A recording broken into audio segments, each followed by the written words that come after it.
ఉంది. అలాగే కడప చూద్దాం.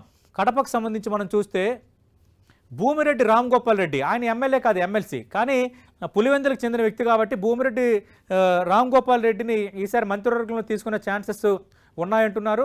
ఎమ్మెల్సీని కూడా మంత్రివర్గంలో తీసుకోవచ్చు కాబట్టి ఆ ఛాన్సెస్ రామ్ గోపాల్ రెడ్డికి ఎక్కువగా ఉన్నాయంటున్నారు. ఎందుకంటే జిల్లాలో కొంత ప్రాబల్యం అవసరం కాబట్టి ఖచ్చితంగా అలాంటి ప్రయత్నం ఈసారి చంద్రబాబు నాయుడు చేయొచ్చన్న చర్చ జిల్లాలో ఎక్కువగా జరుగుతోంది.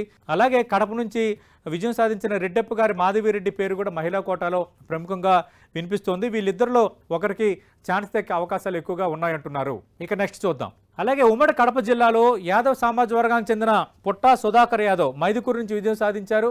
మాజీ టీటీడీ చైర్మన్ ఆయన కూడా అవకాశాలు ఉన్నాయంటున్నారు. బీజేపీ నుంచి ఖచ్చితంగా మంత్రివర్గంలో ఉండే ఛాన్స్ ఉన్న వ్యక్తుల్లో ఆదినారాయణ రెడ్డి పేరు కూడా ప్రముఖంగా వినిపిస్తోంది. జమ్మలమడుగు నుంచి ఆయన భారతీయ జనతా పార్టీ అభ్యర్థిగా విజయం సాధించారు కాబట్టి ఆదినారాయణ రెడ్డి పేరు కూడా ప్రముఖంగా వినిపిస్తోంది.